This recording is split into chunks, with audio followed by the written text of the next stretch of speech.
Investigators comb through rotas and security footage of a Texas hospital and uncover a chilling pattern. There's really no crime I've ever handled quite like this. Right out of the gate, it is we need to prove this man's guilt or innocence, either way. One nurse is always on shift when patients unexpectedly die. My Lord, you just don't think about going to the hospital and being killed. A nurse with malicious intent is never something that they check for. He's just watching, like it's a show. I'm praying that they'll give me forgiveness. Oh my, that just messed up. Detectives gather evidence until a picture of a suspect emerges. Which piece of the puzzle will reveal who is guilty of murder? What would be a killer's mistake?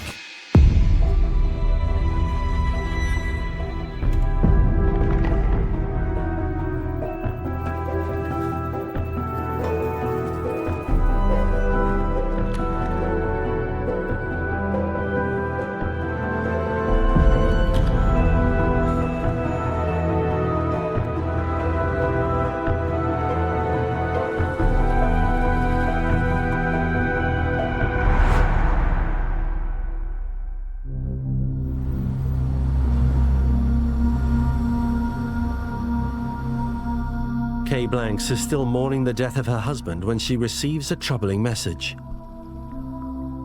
I had buried James, thinking he died of complications with his heart.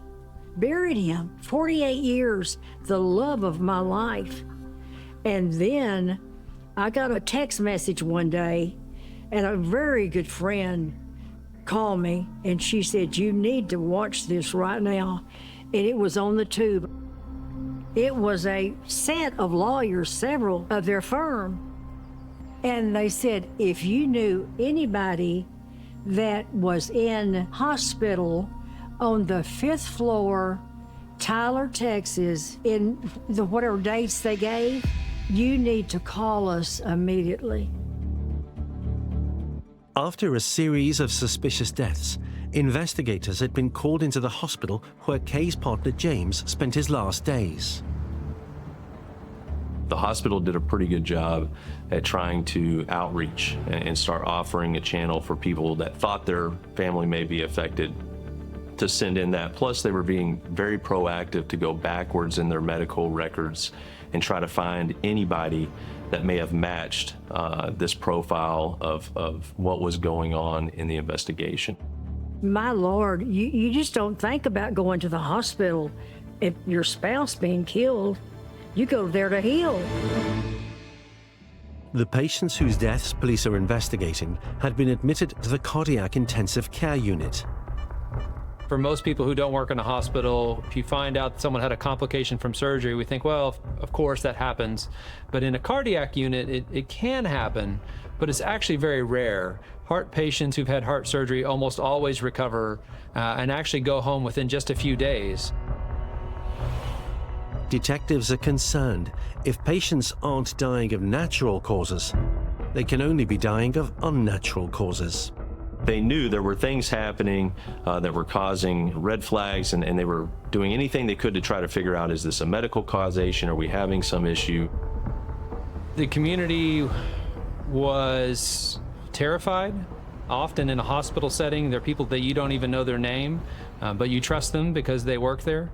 So the idea that someone could intend harm to you in that setting was really terrifying. They are in a hospital. Yes, they are ill. Yes, they are recovering from horrific medical experiences. But we find that there's an other variable that's in this equation that is causing these deaths. Detectives tasked with investigating the unexpected deaths at Trinity Mother Frances Hospital soon learn that it has a good reputation. Tyler is about an hour and 30 minutes just east of Dallas, and it's the kind of place you want to raise a family. It's right here in the heart of the Bible Belt. I think the most distinctive thing at the time was Trinity Mother Frances. They've since changed their name to Christus, is that we have a very good and well-respected hospital district. Bad outcomes are very uncommon. Tyler's a little over 100,000 people. Christus is one of two main hospitals in town. It's a large hospital. They care lots of patients. They had recently built a new heart hospital as a part of that. Kay Blanks' husband, James, is admitted to Trinity Mother Frances after suffering a heart attack. He goes way back with his wife. I met him in a bar, but he owned it. And I went there with girlfriends who wanted to teach me how to shoot pool. And he told me I just lit the room up when I walked in. Oh, honey, he was good looking. He was dark, brown eyes and dark hair. He had a great head of hair, always did. In fact, there were women that told him they'd like to run their hands through it. And he said, I don't think my wife would like that. But what got him was the heart. We were on a trip to New Orleans when he had the first heart attack. 8 months later, we were in Las Vegas. He had another heart attack. I guess it just got worse and worse. Detectives revisiting files of suspicious deaths at Trinity Mother Frances learn that on January 5, 2017, James was admitted to the cardiac intensive care unit. He had a triple bypass, 3 arteries. There was a lady who called me every 30 minutes in the waiting room. She was a nurse, and she would give me his progress about how he was doing. And he was doing good, all the way through. And then I went to his room. They'd had him up walking. He was sitting in a chair. And when I walked in, he did this to me. He was doing his hand, calling me over. And I walked over to him, and I leaned down and I kissed him, like that, because that's what he wanted. He died that night. He was the love of my life. Oh my God. Oh my God. He was gone. He was doing well. I said, what happened? He was doing perfect. He was doing great. What happened? And she said, we don't know. Everybody was shocked. Detectives soon learn James Blanks isn't the only patient to die unexpectedly at Trinity Mother Frances. On June 16th, 74-year-old John Lafferty is waking from a successful operation. He had woken up, he was verbal, he was alert, he seemed to be doing very, very well. He had FaceTimed his daughter. There were every indication, every expectation that this was somebody who was going to have a smooth recovery. So when Mr. Lafferty died, it was puzzling to the doctors, and they wanted to try to figure out what the cause was. But at the time, really, they couldn't come up with any answers. They kind of had to shrug their shoulders and say it's undetermined. Christopher Greenaway, a medical transport pilot and military veteran, is just 47 when he collapses at the gym. Christopher Greenaway was really exceptional in a lot of ways as a patient. He was much younger. He had been a war veteran. He was actually a paramedic. But in terms of heart patients who need heart surgery, he was incredibly healthy and had almost no risk factors associated with his surgery. So when he crashed and died the next day, it was very shocking for the nurses and doctors because he was in such good health. In July 2017, Ronald Clark is in the cardiac intensive care unit of the hospital. Ronald Clark was a little bit different from the other patients. He didn't have heart surgery. He had vascular surgery, which meaning not on the heart itself, but on the aorta as it goes down towards the legs. But similar in that he had successful surgery and he should have recovered very quickly. The doctors were thrilled at the progress he was making. And yet 24 hours after he has his surgery, he's brain dead. Across 3 months, administrators and management are faced with multiple unexplained deaths and life-changing injuries. The hospital was definitely trying to figure out what was going on. They did the things hospitals usually do, which is check their equipment to make sure there's no malfunctioning equipment either on the floor or in surgery, checking the medications that they're being given. But everything they would check was working properly and couldn't have caused these injuries. In October and November 2017, 2 more patients experienced sudden deterioration. The hospital installs extra cameras at the cardiac intensive care unit. The hospital for the previous deaths had checked so many things, they decided to upgrade the cameras in the unit. Again, not suspecting intentional behavior, but just thinking, well, if we have better surveillance of the hallways, maybe we can figure out, is it the same piece of equipment or is it the same nurse or what could it possibly be? Detectives have to consider, is a killer stalking the wards of Trinity Mother Frances? Who was the last person to be in that room? Was that person doing something positive or negative to the individual? Was it done with malice? Was it just simply done in care? Will they get their man or woman before another patient dies? Detectives analyzing staff schedules and patient records realized that there's one nurse who's always on shift when patients die at Trinity Mother Frances. He is called Will Davis. Anyone who knew Will Davis initially at the hospital or who was in his adult life would describe him as the guy next door, give his shirt off his back to help you. You know, the guy sitting behind you at church. He'd been working at that hospital for 3 or 4 years. He was generally well-liked, very friendly. He worked primarily in the cardiac unit, but he also would float to other floors and help out, mostly intensive care units. Former FBI special agent and criminologist Dr. Brianna Fox will one day speak with Will Davis about the investigations at Trinity Mother Frances Hospital. Will told me that he had a great childhood. He said that he had a lovely family. They were very devout Christians. He said that he was on the football team. This was something that was sort of the beating heart of Tyler, Texas at that time. And he described his childhood as almost idyllic. Will portrayed it like he was close-knit with everybody. He was a football star in a very small town, meaning he would have been well-liked and well-known by both kids and parents. He came in second in his class as far as grades, so he was intelligent. Detectives probing Will's backstory, however, discover that at high school he begins to struggle with social norms. He started a relationship with a much younger girl. We have Will Davis, who's around 16, 17. He's a normal adolescent, and he is attracted to this 12 or 13-year-old girl.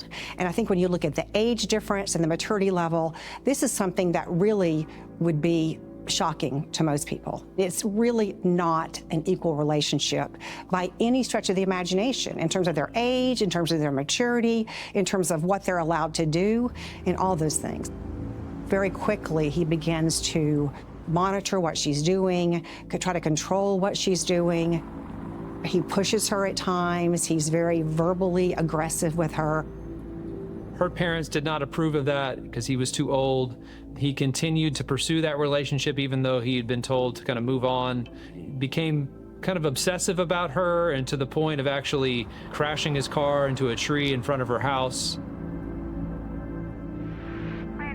When Davis threatens harm to the girl's parents, the police are called. But when you look at the things that Will Davis is doing, who is threatening to kill this young girl's parents if she won't stay with him, these are all threats in terms of what's going to happen to you or your family if you leave me. As detectives investigate deaths at the hospital, they are intrigued to learn that one of the ward's most senior nurses behaved criminally at high school. I think that Will's reputation in high school as somebody who is popular and somebody who gets along with everybody, somebody who's athletic, was a very big deal to him. And I think that may have contributed to his struggles when he went to college, because all of a sudden everything was different. He becomes depressed. He seeks out some antidepressants. He goes to get some help.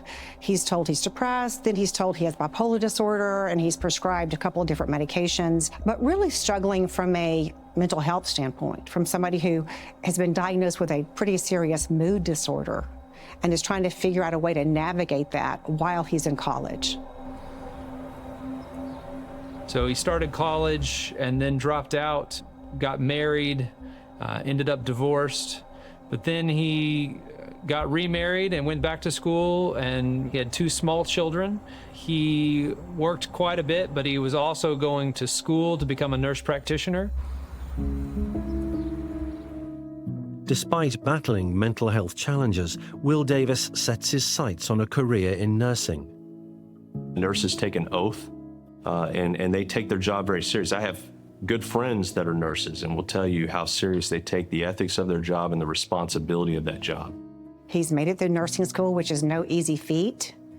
He's now ambitious to go further than that. He's getting his master's degree, which many people acknowledge. That's quite an accomplishment in the medical field. I mean, if you're a nurse, that's another step up in terms of making money, in terms of prestige, in terms of reputation.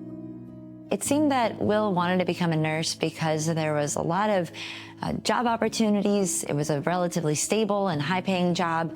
These were things that Will seemed to value, as many people do, and it seemed like a good career choice. Records uncovered show that Will Davis obtains his registered nurse license on March 29, 2011. He works at Good Shepherd Medical Center in Longview, Texas, before moving to the Cardiac Intensive Care Unit of Trinity Mother Frances Hospital. Will Davis was essentially responsible for the day-to-day upkeep of all of these patients.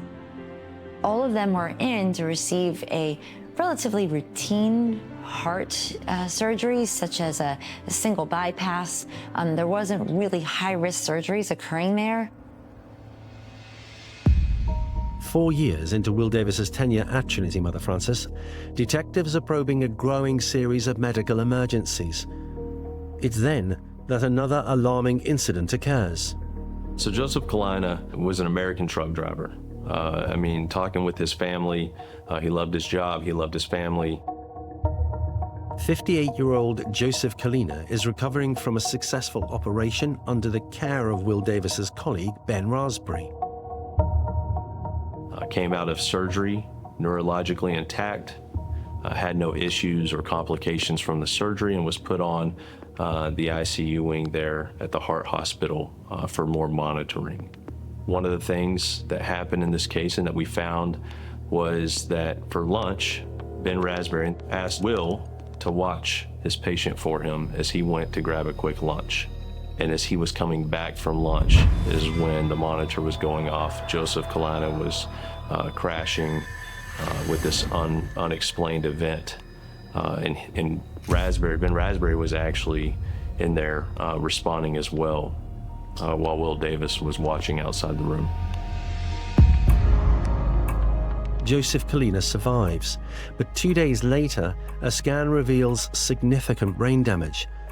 Doctors and investigators work to find out why. They're always going to try to figure out what medical causation is happening. And these type of events presented themselves as things that could be stroke or other watershed type things. The after imaging on the patients would show dead brain material and other things that from the effects of it, doctors had their suspicions. There was even some heads up work done by the hospitals to quickly get patients that had this unexplained event happen, to quickly get them in for imaging, and in a few cases actually did capture what we know from the radiologists and the experts were air bubbles, residual air bubbles in the brain of the patients affected by this outcome. So the hospital went through all their patients for the last couple of years and looked at those bad outcomes to see if they thought it fit the pattern of injury that Mr. Kalina had. Comparing Joseph Kalina's scans with those of dead patients like 47-year-old veteran Christopher Greenaway, investigators realized that there's a consistent pattern between their deaths and Joseph's debilitating brain injury. One of the things that comes up is there are these identifiable markers in the brain that show that there was something introduced, air was introduced into the brain that caused these massive incidents. Air does not just happen in your brain. The suspicion was that air was being injected into the arterial line of patients as they were post-surgery. And so there's a lot of reasons why that was very hard to detect. First is the arterial line is not a place where you typically inject anything, but if you inject air into it, that air will travel up the artery to the highest point in the body, which in a hospital bed is the brain. So as air travels up the arterial line into the brain, it then blocks blood from getting to the brain, which causes a stroke. Anyone who has worked in the medical field knows that you have to be very careful when you're placing an IV into a patient, that there is no air in the passage. Investigators fear the mystery of the patient deaths at Trinity Mother Frances might never be solved, until the brain scans reveal a crucial clue. The murder weapon in this case would have been a syringe.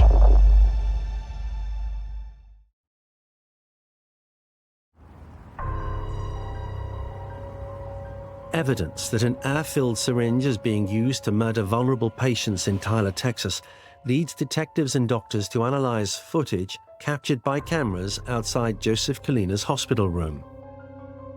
The hospital went back and reviewed the footage, and they saw Will going in and out of the room right before the crash. Immediately, within minutes after Will Davis leaving the room of Joseph Kalina, he crashes and suffers this profound unexplained event that was occurring. The devastating part was the video also showed Will Davis staging himself down the hall, continuing to monitor the patient. There was a TV that he had access to that would monitor and show the vitals for the patients on that wing, and he kept looking up at that, and then he would look down the hall, and then we'd look up at the monitor. And for me in the investigation, it's hugely concerning. And instead of a response, he waited until the very last moment. One of the last nurses ran in with what they call the crash cart. And that's when he stood up and slowly moseyed his way over to the hospital room to sit and just watch everybody try to save a patient. When you see the way he acts and the body language on the video, it's certainly hard to imagine somebody doing something like this on purpose to a patient. To walk nonchalantly down the hall as if nothing had happened would take someone who was incredibly cold and unfeeling. When the alarm goes off, he's just standing there watching. All these people are crowding into the room. They're trying desperately to save this individual, and he's just watching, like it's a show. He was watching almost with enthusiasm, sometimes even dancing as this was going on. Footage of his behavior before Joseph Kalina's crash leads investigators to question Will Davis. What happened is Will was initially interviewed about his interactions with that patient and gave a story that did not match the CCTV in the case. That was obviously a huge red flag. I thought it was interesting in some of the early conversation that he would bring up things that we knew as investigators we were interested in the case, but he would bring up things like the art line or bad surgery outcomes. As soon as we would turn it to any of the patients in general, you would hear his voice choke up. Will basically said he really didn't do anything. He turned off an alarm on one of the IV pumps.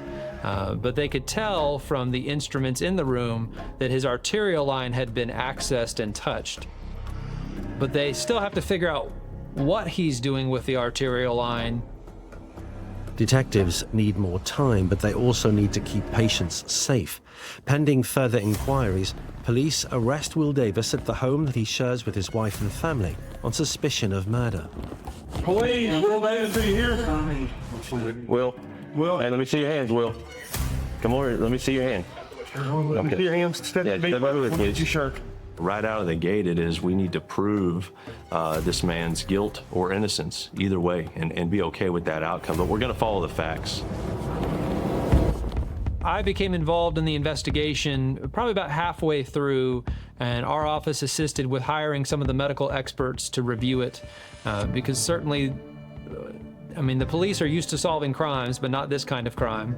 And I'm used to trying murder cases, but not this kind of murder case. So we really needed doctors who were experts in these fields to tell us if we were looking at the right thing or not. His family defended him and did not believe the charges, and most of his co-workers didn't believe them either. They really rallied around him, even raised some money for him in his defense.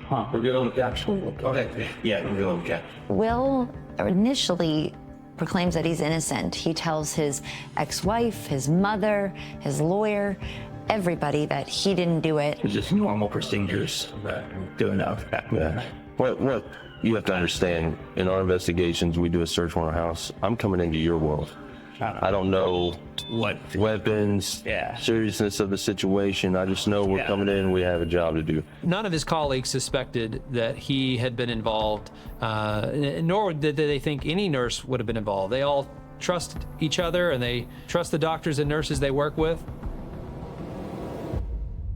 Probing Will Davis's backstory further, detectives search for any possible reason that he might want vulnerable patients dead. So he lived just outside of Tyler. He was married. They had 2 kids. One had just been born at the time, was described as a hard worker. But we saw things in the investigation that kind of pointed to some things that weren't necessarily forthcoming. His mother talked about him even at one point as a teenager being on lithium. So just things that were red flags for us as investigators. But as you start uncovering more evidence, living outside of his means appeared to be a problem for sure. It was new trucks, new house, new pool, living the American dream, albeit without maybe respect to how much money he had in the bank. Appeared to be incurring a lot of debt, which in and of itself creates a lot of stress. He bought a bigger house. They were putting in a swimming pool. He bought a new truck. Things that all on the outside look like he's got a great life, high-paying job, and everything was hunky-dory. Detectives learn everything is far from fine for Will Davis. Despite how it looked on the outside, it was not reality. Will was going through a lot of financial trouble. He had actually declared bankruptcy. He was over $135,000 in debt. He was essentially under enormous pressure to pay off his bills. He was putting the minimum down on his credit cards, and his wife at the time had absolutely no idea. In fact, Will Davis's life is unfolding in ways that he never anticipated. I think we all want success. We all want material goods and those things that show to the world that we've gained success. But the question is, we as criminologists ask is, how will I achieve that success? How will I achieve that material good? And that's what really unraveled some of just the psychology of Will Davis, maybe what was a motive. But I think at this, anyone on that investigative team would just remind you that sometimes there is just evil. I'm very concerned. They told me everything. I'm very, very concerned about his future.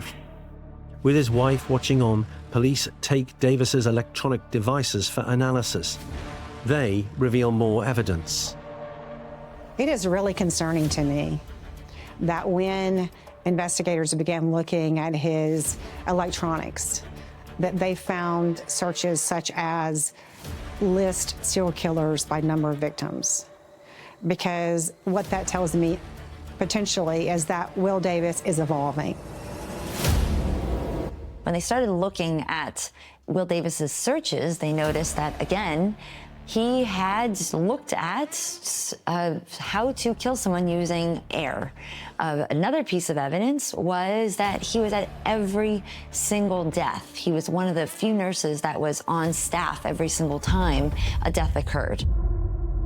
As investigators dig deeper, a mistake unravels a web of deadly missteps, each more damning than the last.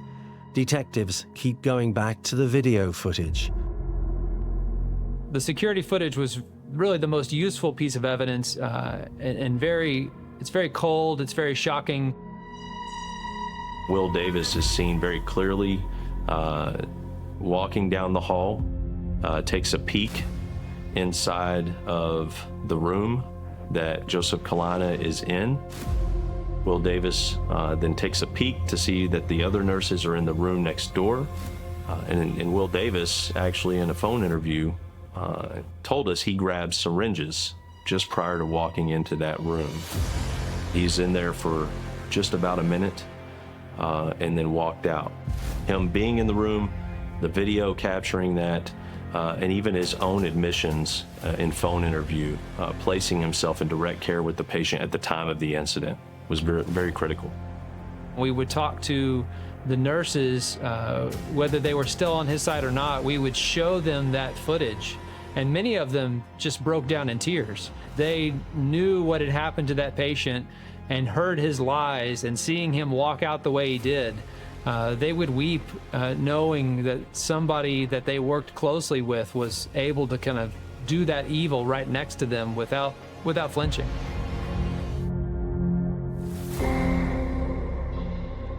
Sometimes a nurse would ask Will Davis to watch the patient while they went to the restroom, and then the event would happen.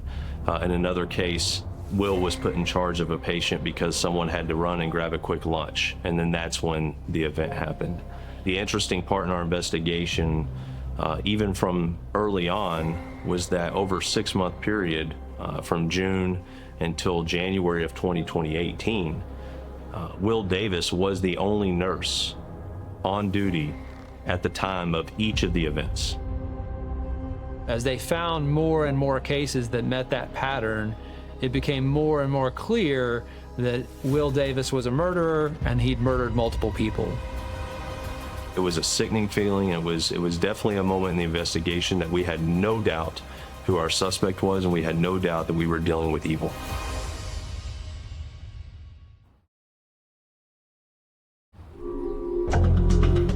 After analysing evidence from CT scans, security footage and digital records, police charge registered nurse Will Davis with multiple counts of capital murder and aggravated assault. The community was terrified. I think everyone's had that experience of trusting a healthcare professional, and if they walk in the room with a name tag on, you implicitly trust them, and if they say they need to give you a shot of something, you believe them. And you don't hesitate to think that they don't have your best interest at heart. So the idea that someone could intend harm to you in that setting was really terrifying and caused a lot of attention. Davis is held on a $2 million bond. Will initially proclaims that he's innocent. Not only going to fight the charges, but he was going to get his nursing license back and return to work. Investigators, though, are convinced that they've apprehended a killer on the wards. Police appeal to the community. They ask for information from anyone who may have suspicions about the deaths of other patients. They also set up a hotline for people to call if they thought their loved one might have been a victim of Will. And they went through all those referrals from patients' families to see if they had similar kinds of injuries to Mr. Kalina and Mr. Greenaway. I thought to have the gall to saunter around like that, looking at his damage, taking people's lives. So when we were trying the case and the police were investigating it, we could really only go back about a year, because that's how long the hospital keeps the detailed records that we would need to prove it. But we were fairly confident this isn't when he started. It was just as far back as we could prove. Detectives delve deep into James Blanks' death, but ultimately determine that there isn't enough evidence to charge Davis with what could have been his first known murder. When James was killed, there was no camera. What I think is he killed James, and then he got by with it. He knew exactly how to kill him, how long it was going to take, what to give him. Crucially, James passed away before investigators could gather the digital evidence needed to solidify their case. As detectives focus on building evidence for the cases they are confident in proving, 58-year-old Joseph Kalina, whose room Davis was disturbingly seen dancing outside, suddenly dies. And in the case of Joseph Kalina, which really helped break wide open the case for the hospital to realize what was going on and was very damning in the investigation. Prosecutors believe that Davis may have 11 victims in total, with 7 fatalities, but they ultimately feel most confident they can prove 4 cases: the murders of John Lafferty, Ronald Clark, Christopher Greenaway, and Joseph Kalina. We prepared for this case for 9 months, just preparing witnesses and going through evidence, and then we spent several months picking the jury and trying the case. Jacob Putman puts the prosecution's evidence to the court. To this charge, Mr. Davis, how do you plead? Not guilty. It turns out a hospital is the perfect place for a serial killer to hide. The evidence was very, very clear. The medical evidence backed up everything that the video backed up, and when pieced together, really painted the picture of the serial killer that was running the floors. After a 3-week trial, it takes the jury just 1 hour to return its verdict. I expected them to deliberate a while just because they had a whole lot of information to go over. But we went over it in great detail for several weeks with them. And I think at the end of listening to all of the testimony, all of those doctors and nurses and experts, there really wasn't another conclusion they could come to. He was found guilty of the crimes. You now have this relief because you know justice has been served, you know he's been found guilty. From the footage of the hearing, Will seemed very aloof. It wasn't that he was necessarily concerned about the charges and the guilty verdict. After the verdict, Davis returns to jail, awaiting sentence. He calls his wife. Hello? Hello. How are you? I'm here. Yeah. His wife was so devoted to him, she couldn't imagine that he had done this. We deserve to know what really happened. I'm not a serial monster, if that's what you're wondering.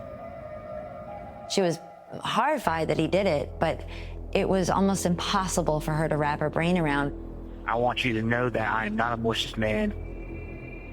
That summer, we had a lot of finances, and of course, some of that's my fault.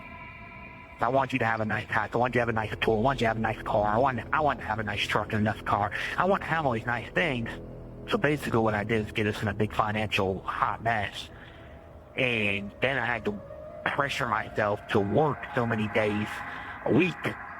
And I was trying to work every day I could. I couldn't afford to be off. I couldn't afford to be called off. And I made sure that people stayed ICU. I tried to make sure people stayed ICU a little bit longer, just a little bit longer, so I could work.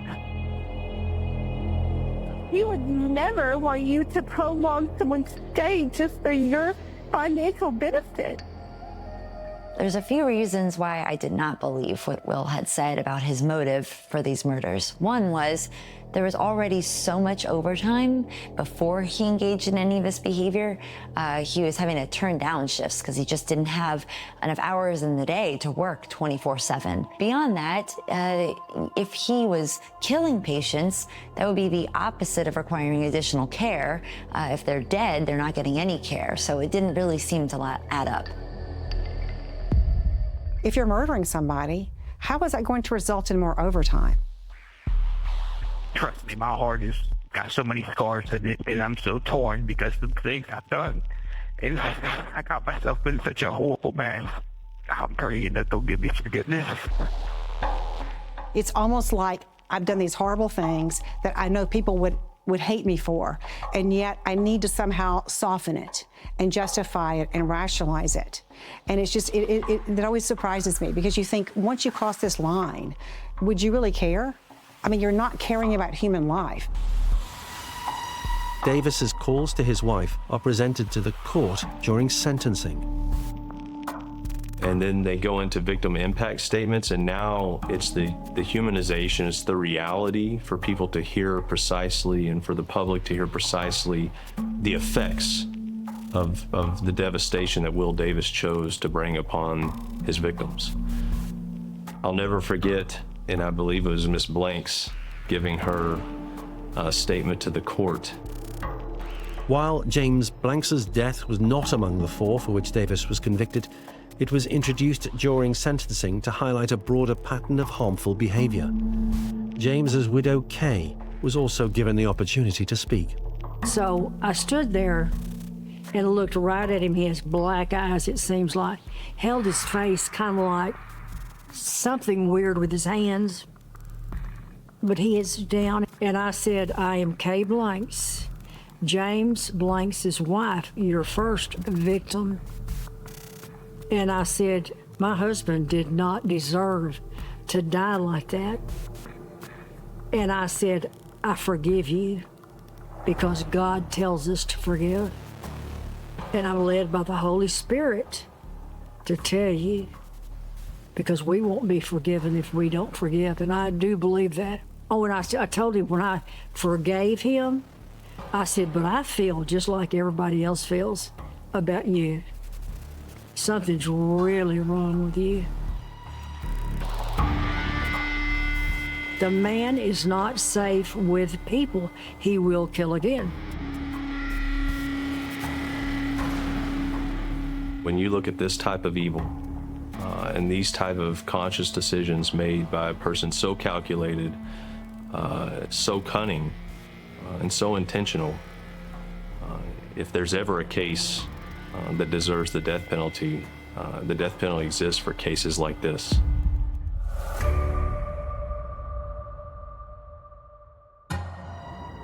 Davis is sentenced to death.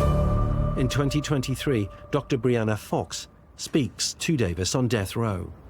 Will seemed to have a lot more emotion than the average serial killer.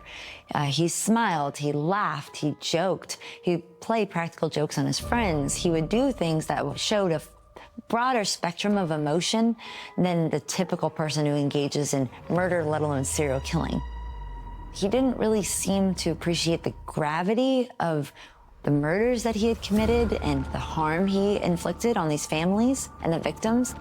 I asked if there were any other victims, and that was when he confessed to me for the first time that there was an additional victim that happened before this entire string came to awareness of police. He also said this was a different motive.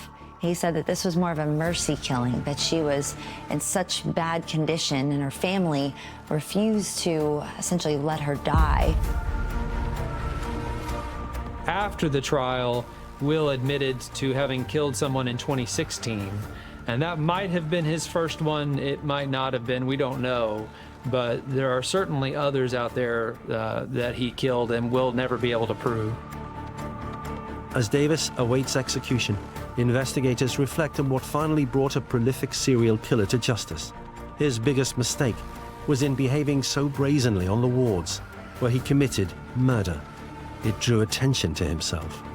The security footage was really the most useful piece of evidence, and it's very cold, it's very shocking, and we saw that over and over again when we were preparing for trial. His movements caught on camera proved to be a killer's mistake.